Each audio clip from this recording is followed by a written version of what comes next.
मैं यहाँ पे आपकी क्लास 8 का यहाँ पे टीचर जो आपको साइंस पढ़ाता हूँ। आज चैप्टर नंबर 5 केमिकल रिएक्शन में एक अगला टॉपिक हम स्टडी करेंगे, जिसमें हम यहाँ पे एक्सोथर्मिक रिएक्शंस क्या हैं और एंडोथर्मिक रिएक्शंस क्या हैं, इनके दरमियान फ़र्क क्या है, इसको स्टडी करेंगे। तो उसके साथ साथ फ़र्क क्या है, इसके साथ साथ इनमें इन रिएक्शंस में सिमिलरिटीज़ क्या हैं यहाँ पे, वो हम उसको स्टडी करेंगे। यहाँ जैसे कि बॉयज़ आप जानते हैं कि जब कोई केमिकल रिएक्शन वाक़ होता है तो ना सिर्फ यहाँ पे मटेरियल में तब्दीली होती है, बल्कि उसके साथ साथ कुछ हरारती तब्दीलियाँ भी उसमें वाक़ होती हैं। उन हरारती तब्दीलियों में यहाँ पे या तो रिएक्शंस के अंदर तवानाई जज्ब होती है या खारिज होती है। तो ये इस तरह से जो केमिकल रिएक्शंस हैं दो अक़साम के अंदर तकसीम हो जाते हैं। वो रिएक्शन जिनमें हरारत जज्ब होती है एंडोथर्मिक रिएक्शंस कहलाते हैं, और वो रिएक्शन जिसमें हरारत खारिज होती है वो एक्सोथर्मिक रिएक्शंस कहलाते हैं। एक्सो यूनानी ज़बान का एक लफ्ज़ है जिसके मायने हैं यहाँ पे आउटसाइड या रिलीज, और यानी खारिज होना। और थर्म यहाँ पे ये भी यूनानी ज़बान का लफ्ज़ है जिसके मायने यहाँ पे हीट के हैं, यानी यहाँ पे इसमें हम यहाँ पे ये कह सकते हैं यहाँ पे कि एक्सोथर्मिक रिएक्शंस वो रिएक्शंस है जिसमें हरारत खारिज होती है। और इसी तरह से एंडो इसके मायने होते हैं इनटू, और थर्ड माने होता है हीट यहाँ पे। तो इसका मतलब यहाँ पे क्या है कि हरारत का जज्ब होना, हरारत का जज्ब होना यहाँ पे एंडोथर्मिक रिएक्शंस के मायने हैं। यानी वो रिएक्शंस, ये एंडोथर्मिक रिएक्शंस वो रिएक्शंस होते हैं ये जब मुकम्मल होते हैं जब हरारत को जज्ब कर लेते हैं। तो ये यहाँ पे रिएक्शंस मुकम्मल हो जाते हैं, हरारत को जज्ब किए बगैर ये रिएक्शंस मुकम्मल नहीं होते। तो भाई आज हम यहाँ पे पॉइंट टू पॉइंट इसमें यहाँ पे डिफरेंस का जायजा, डिफरेंस में यहाँ पे इसमें स्टडी करेंगे कि रिएक्शंस के अंदर क्या आपस में फ़र्क है यहाँ पे, और फिर उसके साथ हम ये जायजा लेंगे कि क्या इनमें सिमिलरिटीज़ हैं, ये यकसानियत क्या है इन रिएक्शंस के अंदर। तो सवाल आप यहाँ पे समझ गए। यहाँ पे हमारे पास यहाँ पे सवाल ये है, compare exothermic and endothermic reactions, write down similarities and differences. Difference अब हम सबसे पहले यहाँ पे इसमें difference between exothermic and endothermic reactions पढ़ेंगे। यहाँ पे एक्सोथर्मिक की यहाँ पे एक्सोथर्मिक रिएक्शंस की एक तरफ और एंडोथर्मिक रिएक्शंस की हेडिंग दूसरी तरफ हम लगा देंगे। जैसे मैंने अभी आपको बताया था कि एक्सोथर्मिक ग्रीक वर्ड है, एक जो मायने है आउट ऑफ और इवॉल्व यानी खारिज होना, और फिर उसके मायने थर्म दूसरा इसमें एंडोथर्मिक का दूसरी यहाँ पे है, यहाँ पे वर्ड जिसके मायने है हीट यानी हरारत का खारिज होना। यानी those chemical reactions in which heat is released is called exothermic reactions. यानी वो रिएक्शन जिसमें हरारत खारिज होती है वो एक्सोथर्मिक रिएक्शंस कहलाते हैं। और ऐसे तमाम रिएक्शंस जो कंप्यूजन रिएक्शन कहलाते हैं, जलने वाले रिएक्शन, उनमें आपको मालूम है हरारत खारिज होती है। जैसे हम सुई गैस को जलाएंगे तो ऑक्सीजन की मौजूदगी में जलेगी, उसका रिजल्ट हमें मिलेगा कि हरारत हमें मिलेगी यहाँ पे पॉइंट। तो ऐसे तमाम रिएक्शंस जो हरारत खारिज करते हैं वो एक्सोथर्मिक रिएक्शंस कहलाते हैं। सबसे अहम इसकी मिसाल है कंप्यूजन रिएक्शन यहाँ पे, यानी जलने वाले तमाम रिएक्शंस इसमें शामिल हैं।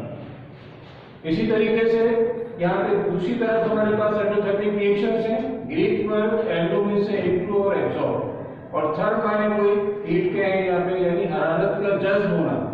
दोस chemical reactions in which heat is absorbed are called endothermic reactions. यानी तमाम यहाँ पे वो रिएक्शंस जिसमें हरारत जज्ब होती है एंडोथर्मिक रिएक्शंस कहलाते हैं। जैसे यहाँ पे पानी का डिकम्पोजिशन है, पानी फार्मूला आपको मालूम है उसका H2O है। पानी को डिकम्पोज करेंगे तो वो हाइड्रोजन और ऑक्सीजन में यहाँ पे तब्दील हो जाती है, लेकिन इस पानी की डिकम्पोजिशन के लिए हमें हरारत देनी पड़ेगी यहाँ पे पानी को डिकम्पोज करने के लिए। दूसरा फर्क ये होता है यहाँ पे कि इट इन्वॉल्व्स एक्सोथर्मिक रिएक्शंस में इट इन्वॉल्व्स बॉन्ड मेकिंग, यानी इसमें बॉन्ड बनता है यहाँ पे। जैसे फॉर एग्जांपल यहाँ पे कार्बन ऑक्सीजन के साथ जलेगी, कार्बन और ऑक्सीजन के दरमियान बॉन्ड बन जाएगा यहाँ पे। फिर इसी तरीके से यहाँ पे ये जो दूसरा यहाँ पे हमारे पास एक्सोथर्मिक रिएक्शंस है, यहाँ पे endothermic reaction it involves bond breaking, इसमें बॉन्ड टूटता है। जैसे पानी का मॉलिक्यूल है, हाइड्रोजन ऑक्सीजन के दरमियान बॉन्ड है यहाँ पे मौजूद, जब ये यहाँ पे टूटेगा पानी डिकम्पोज होगा तो ये हाइड्रोजन और ऑक्सीजन में डिकम्पोज हो जाएगा, टूट जाएगा, बॉन्ड टूट जाएगा इसमें। फिर जैसे मैंने अभी पॉइंट आपको बताया यहाँ पे कि एक्सोथर्मिक रिएक्शंस में यहाँ पे हरारत खारिज होती है, तो उसका नतीजा क्या होता है? The temperature rises in the surrounding, यानी हमारी जो गिलबर्ट बेस का जो टेम्परेचर है उसमें इजाफा हो जाता है। इसी तरीके से यहाँ पे तीसरा फर्क यहाँ पे एक्सोथर्मिक रिएक्शंस का, उधर सराउंडिंग की टेम्परेचर में इजाफा हो जाता है, इधर temperature falls in the surrounding. इधर चूंकि हरारत को जज्ब करते हैं अपने अंदर, इसलिए हरारत यहाँ पे को जज्ब करने की वजह से टेम्परेचर गिर जाएगा, कम हो जाएगा। यहाँ कुछ मिसालें पॉइंट्स हमने यहाँ पे इसमें दी हुई हैं।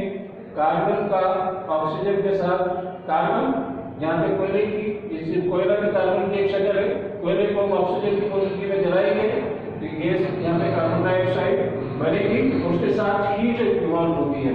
हम इसमें यहाँ पे प्लस हीट यहाँ पे इसके साथ हम यहाँ पे लिख सकते हैं। जब ये कार्बन का एक मोल जलता है ऑक्सीजन की मौजूदगी में, तो आप यहाँ पे देखेंगे कि 393 आशु के 7 किलोजूल पर मोल का बनाई खारिज होती है। इन रिएक्शंस की अहम यहाँ पे पहचान ये है कि इनमें जो हीट एंथैल्पी होती है, खारिज होने वाली हरारत, उसको माइनस नेगेटिव साइन के साथ लिखा जाता है। और इसी तरह से यहाँ पे पानी की डिकम्पोजिशन है, पानी डिकम्पोज होगा हाइड्रोजन ऑक्सीजन के अंदर, यहाँ पे टूट जाएगा। इनकी पहचान इन रिएक्शंस की, एंडोथर्मिक रिएक्शंस की, कि पॉजिटिव साइन यहाँ पे इसमें इसके साथ पॉजिटिव साइन होता है इन रिएक्शन के साथ। जो हरारत जज्ब हो रही है 286 किलोजूल पर मोल, यहाँ पे एक मोल इसका तोड़ना है तो 286 यहाँ पे किलोजूल का वाला यहाँ पे रिक्वायर्ड होगी हाइड्रोजन और ऑक्सीजन के दरमियान बॉन्ड को तोड़ने के लिए।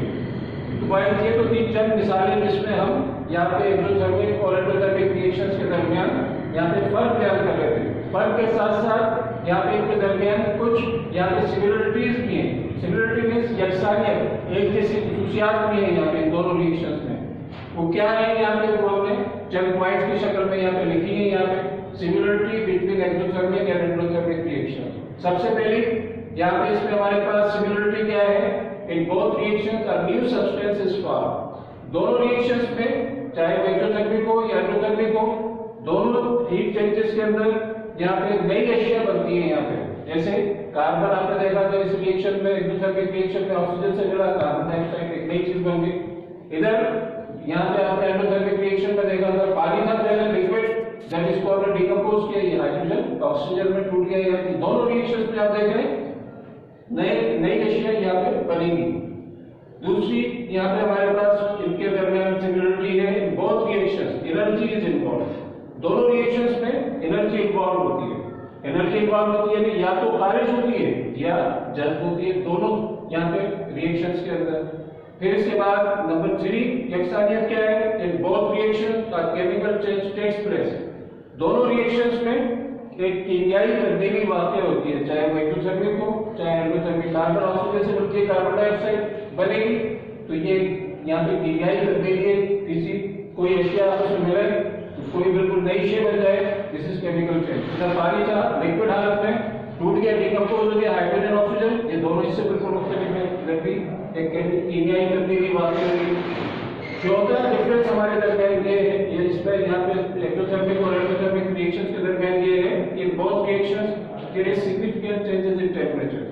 यानी दोनों रिएक्शंस में वाज़ेह तौर पर टेम्परेचर में तब्दीली वाक़ई होती है। यहाँ पे टेम्परेचर में सराउंडिंग में जिस बर्तन में ये रिएक्शंस वाक़ई हो रहे हैं उसमें एक हमें वाज़ेह तब्दीली नजर आएगी।